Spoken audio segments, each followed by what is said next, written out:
Welcome to the Casual Adventure Notes podcast, the Can podcast, lazy, easy listening about little life's adventures. And lessons. I'm Doz. And I'm Devy.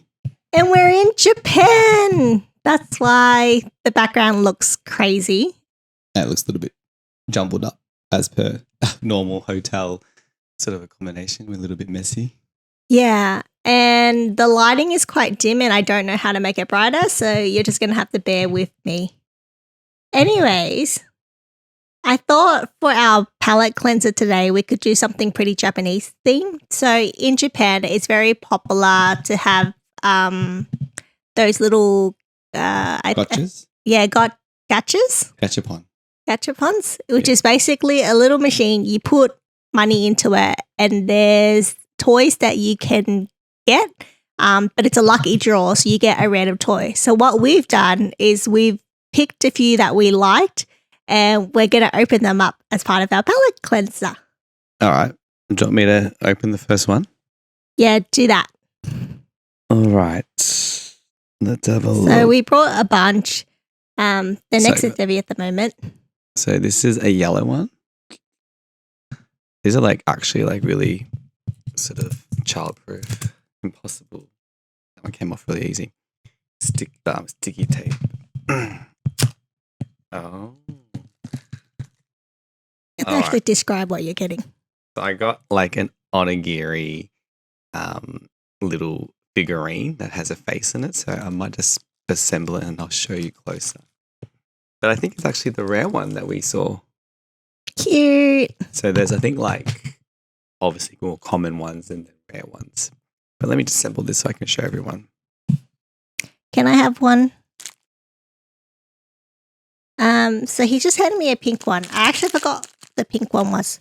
Oh no, I remember. It's from an anime called Bocce Rock or something like that. Bocce Rock. Let me just put that into Google just to make sure I give you the right anime title. It is called Bocce the Rock. So Bocce the Rock is an anime about this super, super awkward girl. She has pink hair. She's very cute. And it's basically about her making friends through doing a band together. But the whole, funny thing about it, you could just hear Debbie just unwrapping it in front of the microphone. I didn't realize there's so many pieces to this one. So it might take me a bit of time to assemble it. Yeah, so Bocce, it's just about this awkward girl. And I think it just resonates with people because if you're ever socially awkward or super shy or just super cringe, she's quite relatable as a character. It's just full comedy because it's over dramatized and exaggerated, but the cute themes because it's just these high school girls making friends, which is really heartwarming. So anyways, I walked past a gachapon, I think that's what they're called, and there was one with her characters on it. And this particular one, there was levels of the toys that you could win from it. It's from A, B, C, and that's by tier. So A is a little statue figurine, and that's one of the ones I want. So any of those are cute with her different facial expressions. 2 is a key ring, which is still kind of cute. And then C is a pin. So this is a very solid pink little capsule ball. So you can't actually see what's inside. So what I'm going to do is try my best to open it with one hand. And I'm unclipping it at the moment, but it's very hard to do with one hand. And in the background, Dev is just building his little rice guy. So it's really hard. I think it was the rare ones. That's why it has so many pieces to it. Whoop. Okay, I've opened mine. And I got tier A, which is one of the statues. Oh my God, that's so cool. So lucky. So she is broken apart at the moment, so I won't build her on screen. I'll just do it later and then show you what she looks like. I have the one where it's a neutral face, and out of all the ones that I could have got in tier A, I think there was 3 tier A. So I'm just opening the little poster that comes into the pink ball, and there's 3 faces you can get for her. It's neutral, one where she's really awkward and shy, one where she's just so shy that her face is basically cross-eyed. And I got the neutral one, which I think is very cute. So she's very, very adorable and I like her a lot. Oh, cool. So Debbie's actually built his rice ball, so he's not just doing that off camera. All right, I'll come close to show everyone. It's actually really cool and cute. And then while he does that, I'm going to try to reach over.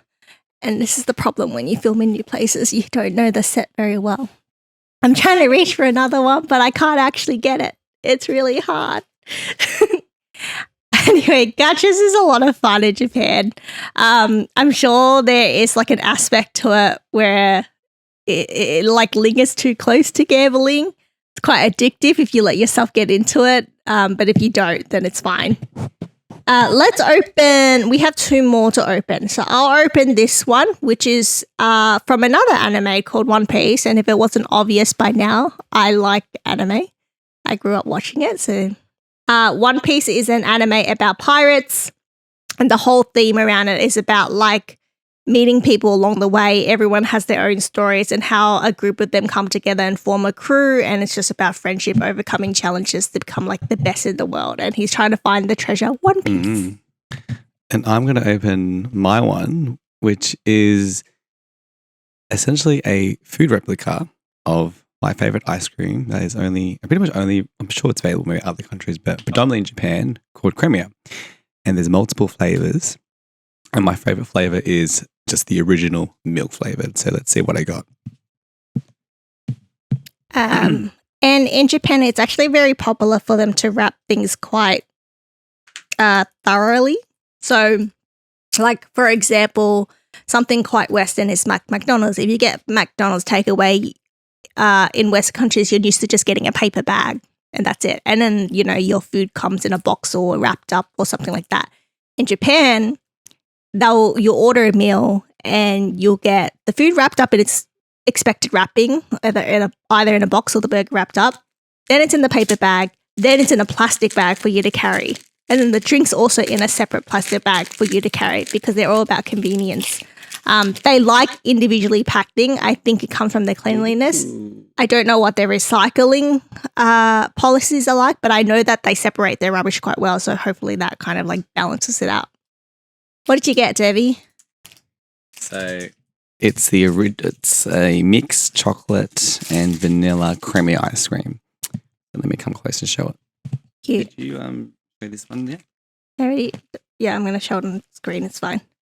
And then, so the One Piece one that I'm opening at the moment, it's a purple bluish devil fruit. So devil fruits in the anime it's a fantasy kind of thing because there's a lot of like non-fiction thing that in the pirate world, you can essentially gain skills by eating a devil fruit. So the devil fruits are rare fruits that you can find in the wild.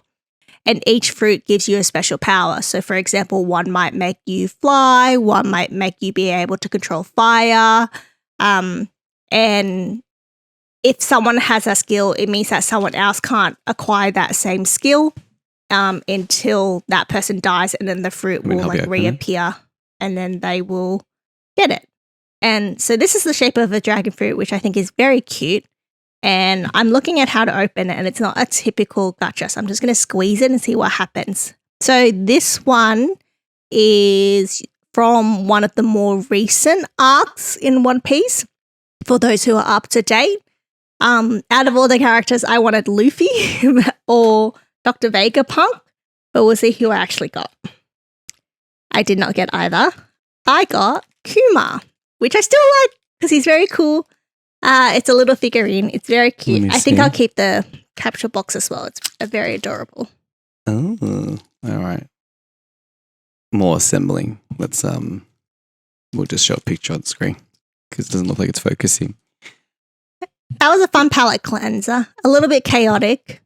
Don't know how the audio's listeners feel about us describing what we just did, but we tried our best. Blurry, non-focus figurines that I'm trying to show. But just to recap, gachas are really fun little things that you can find where you put money in. There's a bunch of like toys that ranges that you can get, but you don't know which one you get. So it's a lucky draw, and then you get it and then you open it. That's kind of part of the appeal as well. Yeah. Just like FYI, I've just regained my voice. That's why it's a little bit croaky and breaking out. Just like I'm sort of going back through puberty. But yes, I am going to probably not be talking as much because I can't. But anyway, that's the worst thing, hey? Getting sick on a holiday. So true. All right, let's dive into our main course today. So I think what's really relevant is just like Japan in general. So we've been here for about a week, just doing the most. And I think we can just literally retell our adventure notes and what we've been enjoying, what we've been doing. What are you doing? Opening a can? Opening a can on the Ken podcast? A bit of ASMR. So this is like, I mean, I'll be able to close up, but it looks like it's apple juice, but it's actually an alcoholic drink, but it kind of looks so cartoony, you wouldn't even realize unless you saw like the reference to 3% alcohol. Let me actually just show you guys.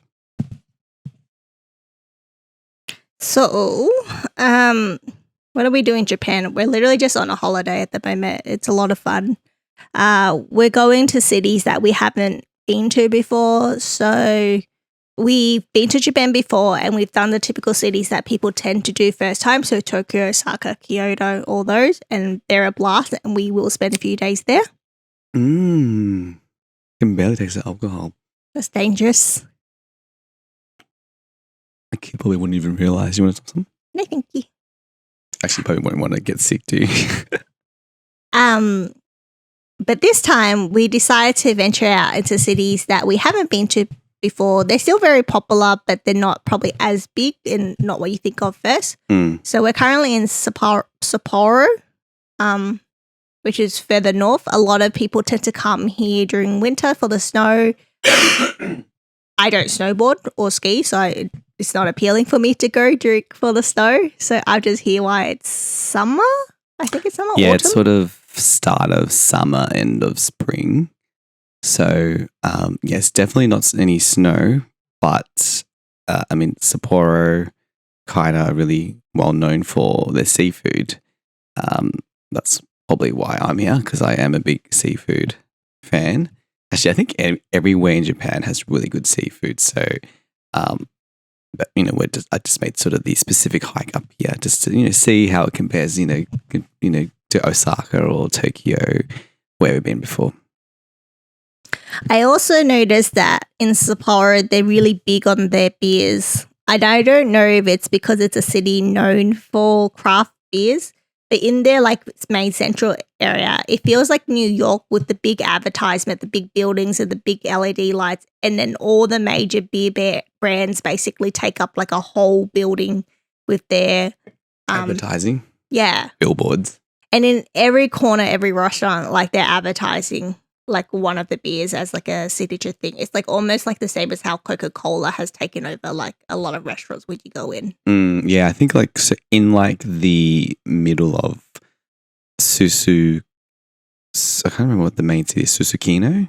There is the giant sort of logo of Nika, which it looks like sort of the the king that appears in those playing cards.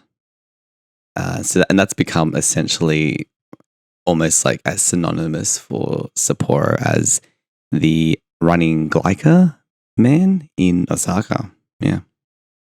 I actually had no idea. I didn't do that much research. I've been trying to holiday a little bit different. So when I started traveling for the first time, I was really chaotic and wanted to fit everything in to my day.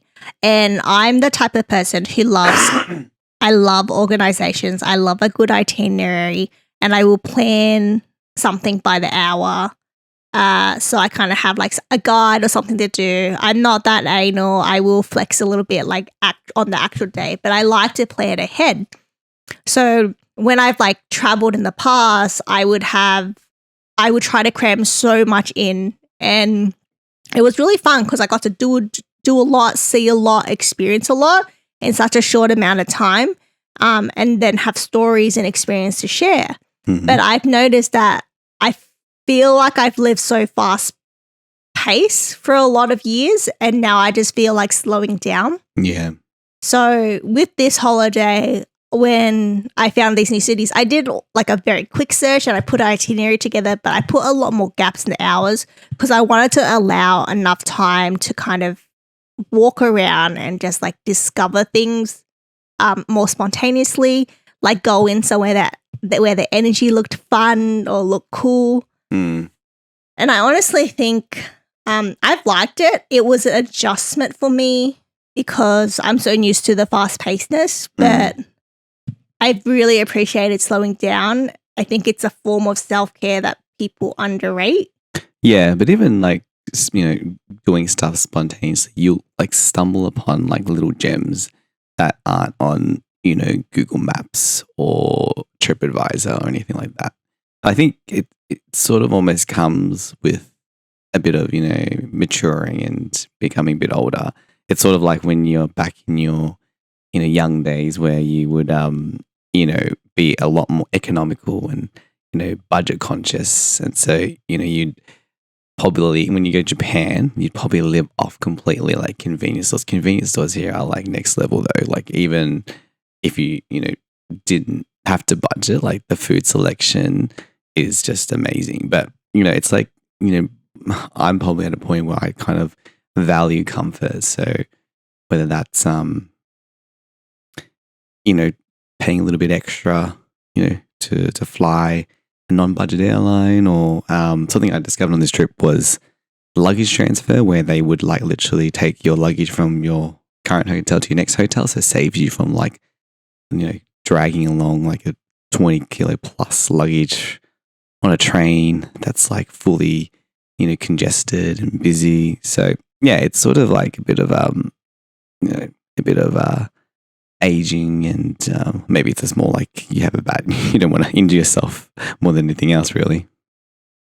Yeah, I think that is part of it. Although that is one of my fears. One of my fears about getting older is not being as able as I once was. I think physically your body just lets you down. Unfortunately, that's life. That's part of aging. That's me right now, isn't it? First day in Japan and I got sick. Yeah. There's like this, I saw this video online of like the different, it doesn't matter necessarily how old you are, because yes, that's a factor. But if you work on strengthening yourself, there is a massive difference, and it shows when you get older if you want to like keep able and stuff like that. So I've been trying to like keep up my stamina by like forcing some cardio in my life and trying to like strengthen myself with Reformers Pilates. I'm a Pilates girly, or attempting to be a Pilates girly. I think Reformers Pilates is the best exercise that's ever been introduced. I don't know how long it's been around, because from my perspective and what I've been exposed to, I feel like Reformers Pilates didn't really come, like it wasn't really a thing until maybe a couple years ago, like recent. And I think it's the perfect introduction to exercise for those who hate exercise, because half the exercise, especially in the intro classes, you're laying down. It's not intimidating. Yeah. I think it's like, I've seen classes and it's on that really, like it's on a bench sort of that has all these little gadgets and I'm assuming like weights and sort of strings attached to it. But I've never done it before. Sort of more the traditional, what's that thing, like the jogger running machine? What's the official name? Treadmill, that's it. And then just like your usual, like, your chest press, ab crunch, weight sort of stuff. But it's like I've only really started doing that more now later in my life. Like I never did any of that back in like the early days. And maybe that's because I now sort of feel it a bit more when I pick up something at an awkward angle and then like my back sort of has a bit of a spasm. Or yeah, like I just don't have the same level of energy. Even like in that first sort of leg when we had to actually lug the luggage, I was kind of like struggling a bit, and I'm like, geez, like back in the day, I used to be able to do like this and run upstairs and everything. So yeah, I think health, make it a priority. I think so, and I think that's another form of self-care. I think people misdefine self-care because people often associate it with just like, oh, it's self-care, don't worry about it. I'm going to dump all this money and like get my nails done or get my hair done, which is still a form. It's still like looking after yourself and putting yourself out first. Treat yourself. But I think self-care is truly putting time aside dedicated to better yourself. And it could be doing the hard things, and that's still self-care. It could be booking a therapy session and actually starting therapist or seeing the therapist that you forgot about after you've seen them once 2 years ago. Or it could be starting to exercise. And if you're not naturally a person who exercised in the past, that's going to be a big, hard step. But that's, taking the time and forcing yourself to commit to something. Like, I think that's a form of self-care because you're improving your quality of life, which I think is very important. And I think it's underrated what people do when it comes to self-care. I think it's more than just dumping a bunch of money and making an excuse to do things, which I read from a book once. I don't...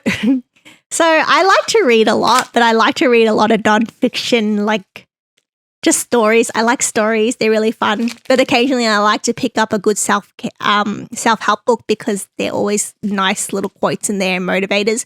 And then sometimes there's nuggets that come out that resonate with me. So one of the ones that I finished in the last 12 months is by Deborah Liu, I think. She was ex-Facebook and she's the CEO of Ancestry.com. She wrote a book called Take Your Power Back or something similar. And it's essentially about being like a female in the corporate world and what you have to navigate. But one of the things, regardless of gender, that resonated with me was like, don't give yourself a pass.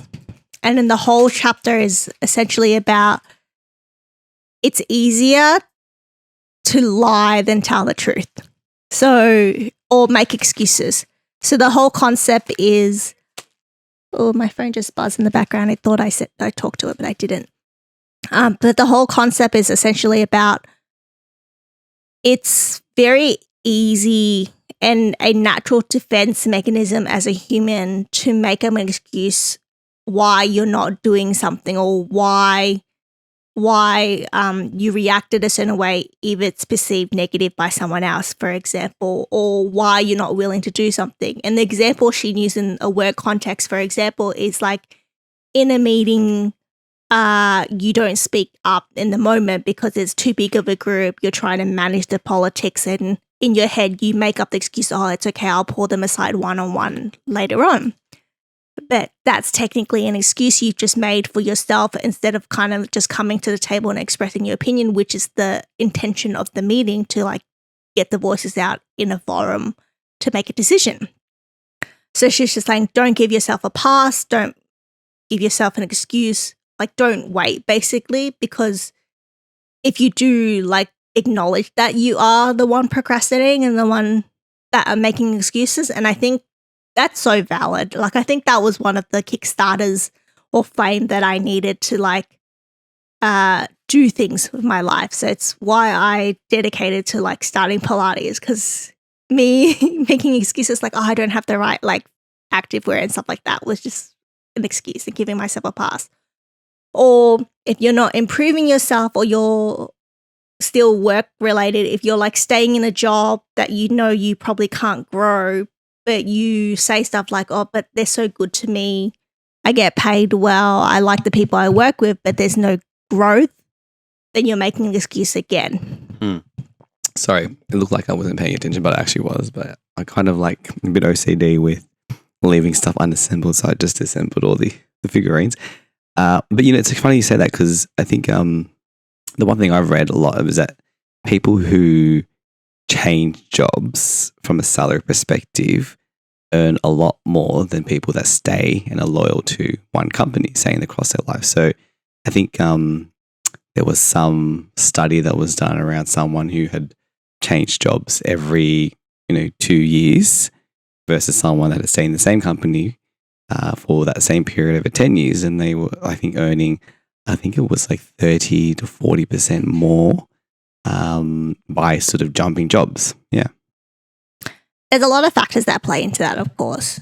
The role, the industry you're in, what the market is like for you to even be able to jump. Because I find that's more associated to like tech jobs. Yeah, I think sometimes like the best time to negotiate your salary is at the interview or sort of once you got the job. I think that's like the prime period where, from I guess a HR perspective, like they've got the book open to have that discussion. Whereas if you're in a current existing job, I guess it could tie into like your performance period, like year end. But in most cases, you either have to wait there, or even sort of out of cycle, then there's very little sort of appetite from most companies to consider that, because it's like a whole process of paperwork, and sometimes it's paperwork that really prevents a lot of that from happening, because it just from a manager perspective, it's like, oh yeah, you have to get approval for this, and then you have to offer at this amount before you go up, and it's probably a lot of work versus like when it sort of happens in that new job stage where everything's sort of on the table within range. Yeah. I mean, I agree to a certain degree. I think there's just a lot of factors that play into it. I had a thought in my head, but now it's gone. Well, we're talking about sort of job loyalty and being in Japan. Like, it's very sort of customary in Japan for people to graduate from uni and then pretty much go to their first job and that be their job for the next 30, 40 years until they retire. And that's like been inbuilt in their culture. So they call them like salarymen. So they're literally, in the same company, doing the same thing. They probably get internally promoted as well. But there's also a very, dark side to, the work culture in Japan and some other Asian countries where, it's a lot of overtime, a lot of expectations, particularly in formalities around like, your manager and your boss. So very bureaucratic, even in the non-sort of government, non-public sector industry. Is that still the case though? I think it's gotten like better, but it's almost like a generational thing where you've still got your what's like the generation before millennials? X. You got your sort of Gen X, and then is it baby boomers after that? Yeah. That are still in the workforce, so there's still that mentality, and it's kind of a case where, while we had to do that, so the expectation is that the next generation has to do it. So you kind of need that generation to break that cycle. And I think that's something that the millennials are doing. But, it takes time. It's really hard to shift what is, decades or, centuries of, habits and culture. Millennials have their own traumas as well, though. Generational traumas are a thing. Yeah, but it was like, the fact was like, they like a whole sort of very standard practice was that, if your boss or manager wanted to go out to drink after work, like it was pretty much like a compulsory activity. And it became so excessive to a point where, like, because you're going out, you're drinking, and then you have to go back to work the next day, that they started introducing like non-alcoholic beer. So then people could drink, but then not have, the hangover the next day. What a market. It's a good niche. I like that one actually. Apparently it tastes good as well. I haven't had it myself, but I heard that like non-alcoholic beer actually like tastes pretty close to beer. So those who actually enjoy beer enjoy drinking non-alcoholic beer. Yeah, but it's so funny that's the I guess, like I said, because it's so hard to change. That's going to take a while. So you got these little, sort of interim solutions to sort of help those situations. There's always one that. Let me try again. There's always more than one solution to a problem. It's all perspective. Yeah, I guess in life there's really no one single solution to a single problem, really. And problems are complex, right? Like that's why the whole theory of the 5 whys exists. There's 5 layers of whys plus, because the further you go down, the closer to the root you get, which means that there's probably different solutions you can address along the way that's going to contribute to it. Yeah. Which is very cool. Yeah. What else is new? What's going on?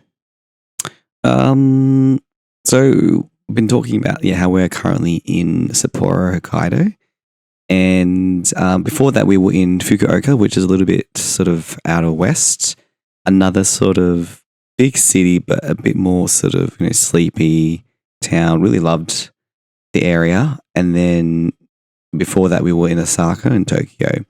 And sort of having not come to Japan since pre-pandemic 2019, I've just kind of realized how overcrowded by tourists it's become. Like in Tokyo, it's kind of like no matter what time of the day, weekday at 11 a.m. or 2 p.m., it's like you're kind of having to dodge people wherever you are.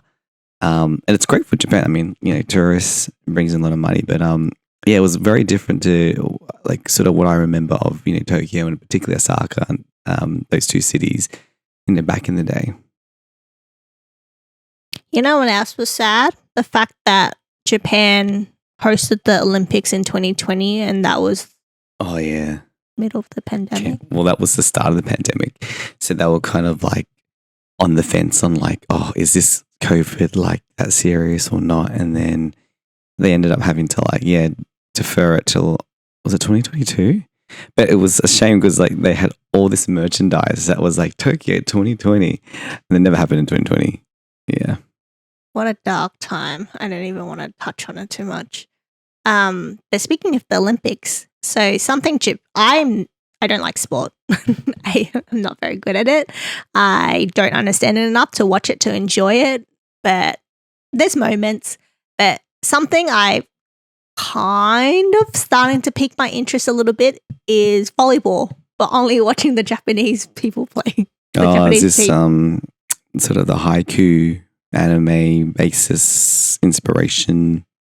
Yeah, I didn't think so. I wasn't ever a big sport show or sport anime person because I was like, oh, cool, like two teams going against each other. And Haikyuu was definitely the trigger for it. So Haikyuu is literally an anime about volleyball and it's following all these characters like just like going through the tournament and trying to win the championship, be the best volleyball player they can be.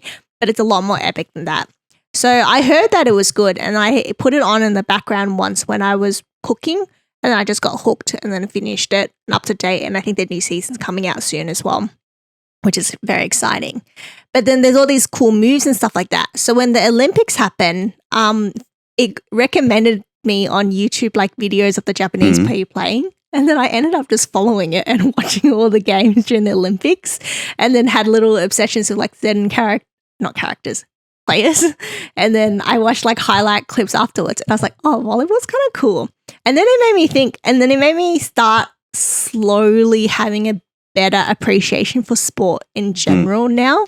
So I can't say I'm a big fan, but I think I understand it better now. And I think it comes down to you're not necessarily a player, but you feel like you're part of a team. That's how like a lot of people get into sports. There's like, and that don't play sports, there's like an emotional attachment or energy that's associated with it. But like that, like again, like I'm not big volleyball fan, but I watched also a couple of clips and like it's insane how fast the ball is moving, especially when they serve and spike it. Over 100 kilometers an hour. It's crazy. Imagine that, like, and then it's like they bounce it back and forth, like instead of ping pong ball. Like, wouldn't that like hurt their hands or arms or whatever? And the other thing is like this whole sort of concept where they do like fake spikes to like sort of trick the opposing team.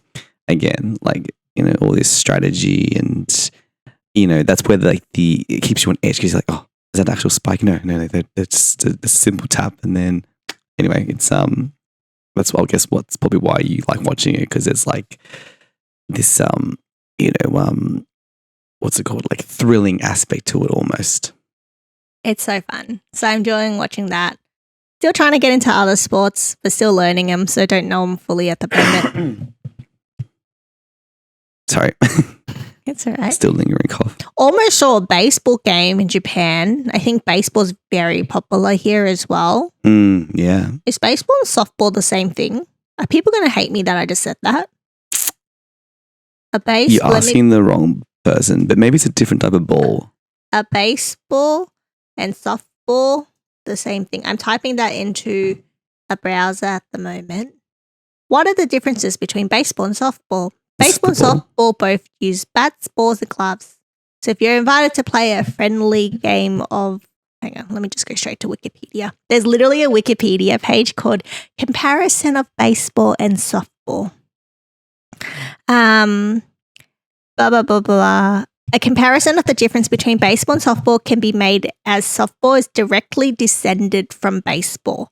An observer of one game would find the other very similar, but there are several important rule differences. So they're different, basically. But it looks like softball was inspired by baseball. I played softball in school growing up. They made sport compulsory in the school I went to verse other local schools. So every season you had to. There's 2 seasons. I think there's 2 main seasons. Sports and winter. Sorry, summer sports and winter sports. Yeah. And so you have to join at least 1 sport per season. If you're very sporty, you could do 2. But softball was one of the sports offered, and I did softball. I was not good, but I liked it. I was also not good and still am not good at sports whatsoever. I think I did actually volleyball and as traditional sort of, Asian fashion table tennis as well. Was okay at that, but not also the greatest. And actually, I think it was just those 2. And I think I might have dabbled in like a bit of like basketball and in primary school t-ball, which was really good because like I'm quite uncoordinated. So the fact that the ball is sort of right where you can see it and you just hit it off a pole made it a lot more easier. And more sort of practical for me. I'm not good at sport, but I like it. I like participating and trying, but I find playing sport against a lot of people intimidating. Yeah, it's like that competition aspect, which a lot of people thrive on.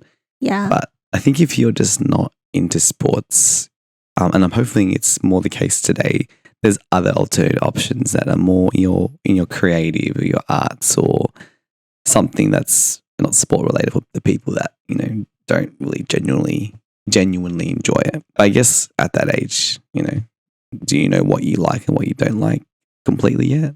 Not really, because I'm still figuring out what I like now. I think school's supposed to, like all those compulsory sport things are supposed to like help.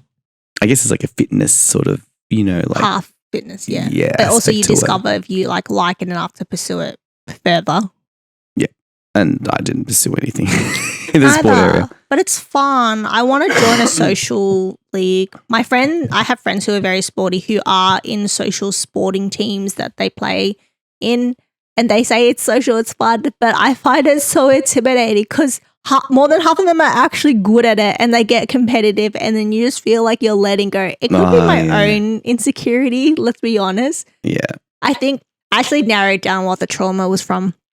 I really liked volleyball in high school, but I wasn't very good. But I really liked it and I wanted to learn how to play. And then one time we played and it was a co-ed school, so we were playing girls and boys, and there was this very competitive boy on my team. And I missed a couple of balls and he started yelling at me, and then I never wanted to play volleyball again after that. That's fair enough. I mean, I wouldn't want to do the same either. I think the whole idea of like school to me now, if I had to go back to school now, I would not cope. The sort of very structured and, again, very bureaucratic aspect of it, I would not be able to cope with. So thankfully, I don't have to go back to school. Well, fingers crossed. You never know. I think I enjoyed school. It was a good time for me. I prefer now. I prefer like working and making money versus paying to go to somewhere to learn. Yeah, like that aspect is obviously nice. But I actually yes, I had my few shares of like traumatic events in school, like a lot of people, and I managed to overcome them and become the adult I am today. But I think school overall, in reflection, like in hindsight, I think I had an overall good time. I had good friends. I participated in a lot of things. I was also very sheltered growing up. I wasn't allowed to go out and stuff like that. So school was like a really nice place to like get together and like find that community and connection. Yeah. And school did a good job, at least where I went. Like, we had camps and good excursions, events at schools. Like, it was nice. I mean, I can do all that stuff now and be more selective of what I like to do.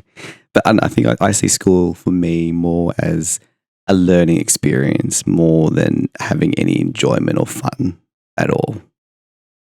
I didn't do academically that well, so for me it was just all social. Me neither. The only thing I was really good at was memorizing things, and I think that's what literally got me through school, because most of the times you're just having to memorize and recite stuff.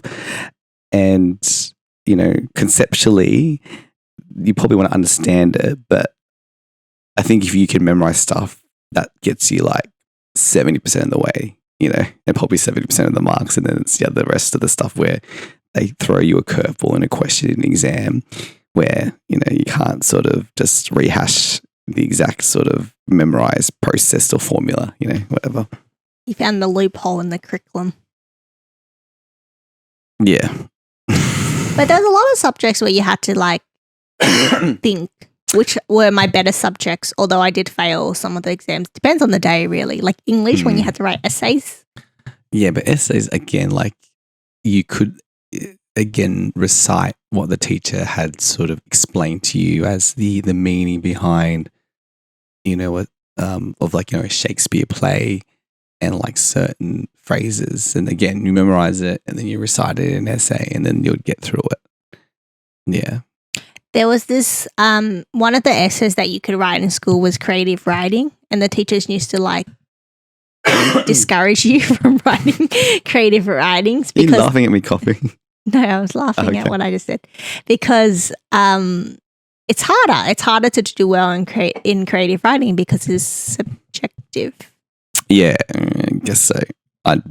I sort of stayed clear of those subjective subjects and did more the factual stuff where there was generally one answer.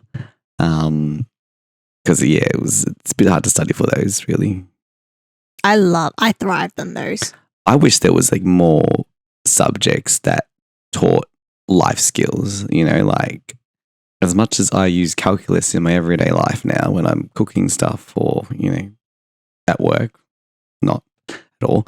I wish there was more subjects where they're like sort of home economic based, like doing laundry, you know, and having to separate, you know, your dark from your whites, or, you know, how to take a loan from a bank. Those are things that are way more useful than understanding what pi is. Like, when's the last time you used pi? No, but I think the method and process of learning those theoretically things is that process is like you're teaching yourself how to learn. But you can teach yourself how to learn doing laundry. You can be like, oh, is cold water better or hot water better? That still involves some level of conceptual or, you know, testing. I guess so. And that's more useful because, I mean, we all do laundry. That's way more relevant to everyone. Yeah, but I think schools and avenues to, again, they're exposing you to a range of different things to experience things, to figure out what you want to do. Like maybe you don't realize that you're a natural mathematician that really likes logic until you go through a bunch of math subjects for a couple of years, and then you realize you have a tack for it, and it just falls into place. I get you. I get the point. Yeah. So maybe it just wasn't for me.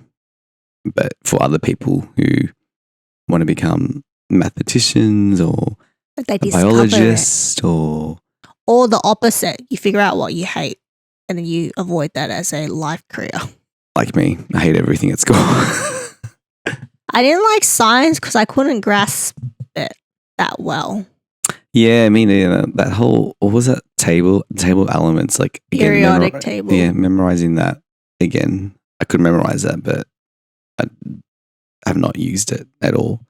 The only thing I use and reference is knowing what salt is made of. What is it again? Sodium. I don't know. I failed science. Sodium nitrate or something. But anyway, it's a good type of seasoning. I did chemistry because chemistry was you did basic science that had chemistry in it. And then when you got to your senior years of high school, you picked to do it as a main subject to get scored from. Like hopefully by then you know if you like it or not. Did not know. So I remember I had a friend in chemistry. Him and I did it for exactly the same reason. We're like, it'd be really cool to learn like how things like fuse together and work. So we were like interested in the concept of chemistry, but when it actually came to like learning it and applying it, we just did not. So him and I just used to like sit in class and it just went over our head. Like we genuinely tried. It just never clicked for us. And I think I actually remember the exam day. Bless his soul, I'm so grateful because I failed, but he failed harder. And he gave up to the certain point where on the exam day, I forgot my calculator and he just gave me his because he's like, God. it's There's fine. no hope for me. So He literally said this. Yeah, he's like, it's fine. And I saw him take a nap in the exam. Amazing. And then I yeah. still failed. But I think like the important thing is at the end of the day, so we sort of call it in Victoria. I know it's still, is it an ATAR score or VCE score? Yeah, it's national. Is that, I didn't do really great in my final exams. But, it meant very little after uni and getting a job. Like no one really asks about your score. And I think, in jobs now, they really much more value, your soft skill and, more you as a person in terms of you being a team player or someone that's willing to learn and having that willingness to, help out others. Those are sort of much more, valuable skills in the workplace. And ultimately you're studying in school, to go into a trade or profession afterwards. So, doesn't really matter too much on the score at the end of the day. I agree. I think it's not the only path to your next chapter in your life, and that will probably change as well. But I do think it's a possible path. So I don't think, people should like neglect it as an option. Yeah, I'm not saying like don't drop out of school, but I mean, but saying you'll that, be okay if you don't do well in it, or if you do choose to drop out of school, you'll be okay either way. It is an option to be considered, basically, and I think the opportunities are there. I also do think that school is a great way to build early connections and like network. Yeah, I guess, that's true. I guess maybe I see more as like the friendships you develop over time that continue when you become an adult. But those are sort of more personal relationships than say, professional working relationships. But, particularly in Australia, it's a very small world. So you're bound to like cross paths with people you've met at some point. Well, they say the world's small in general. 7 degrees of separation. Mm. All right, let's wrap things up with our dessert. So gratitude for the week, the day, the hour, whatever it is that we want to be thankful for. I can go first. Okay. Circling back to what we kind of talked about earlier, I'm grateful that I am in a position in life, socially, economically, responsibility-wise, that I am able to travel, afford to, able to, can. Yeah. I think it's you have to sort of value these things in life because not everyone is fortunate to do the same. What are you grateful for? Again, mine's a bit more superficial, but I was very grateful for being able to win this toy in one of the Japanese crane machines. So it's actually a little fluffy Squirtle who's winking or pretending to sleep. Cute. So that was kind of my highlight of, not even today, the whole week actually. Cool. And then we'll finish things up with meal prep. So goals or things we are looking forward to coming up. Mine's very easy. My goal is to be fully recovered, before we are back home.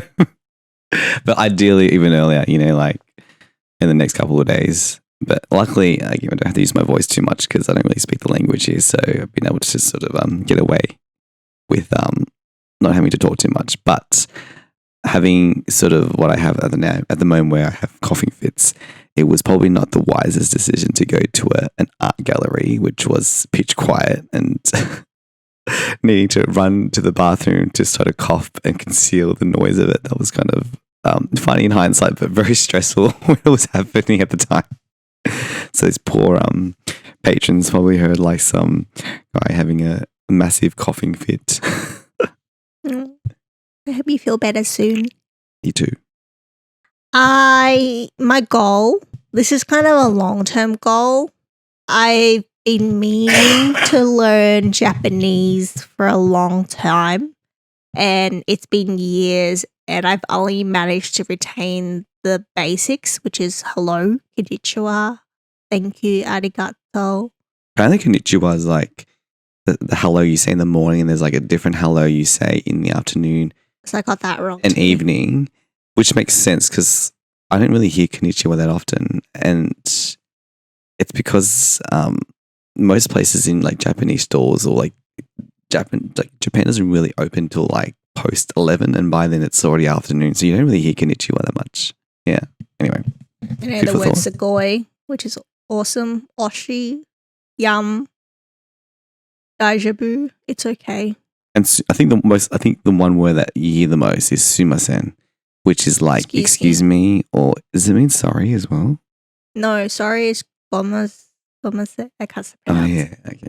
Anyways, but I do love saying sumasen. I feel like my goal is to learn more Japanese and get better at it because I think it's respectful to visit a country and actually have some basic knowledge on their language. Phrases. Yeah, I think it's much appreciated. I think they appreciate when you try, even if you're failing. But, the fact that you're trying to embrace yourself in their language, I'm sure they appreciate it. Cool. Good time to wrap it up anyways. It's getting very dark. The window's open. The light's not that good in this room. And we're just getting darker as the time goes past. But we thank you and we're grateful that you sat here this long to listen to us. We appreciate you and we can't wait to see you next time. Bye. See you later.